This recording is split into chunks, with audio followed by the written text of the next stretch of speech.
I see sisters nowadays, Allahu Akbar, flamingo eyebrows, eyelashes. MashaAllah, their eyelashes are doing bench press. It's touching their hair forehead. I say how it is, but I couldn't give it what ratio out, but I'm seeing this amongst the Muslim community. I look at sisters, some of the brothers go to me and go, Akhi, why are you not lowering your gaze? How can I lower my gaze when I see this?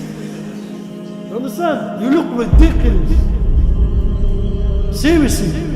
And I say this because for the sisters that are here, for the brothers that are here that got sisters that are actually wearing these eyelashes, including my own sisters, bro, I'm gonna put it on them. I'm sorry for the uncles that I love the most.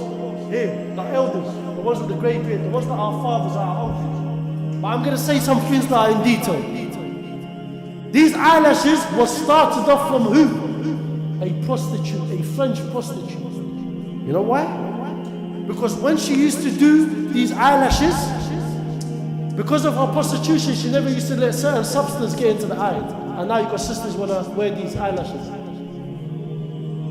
So if you got a sister, a my blood sister, I see her wearing that, but I'm putting it on her.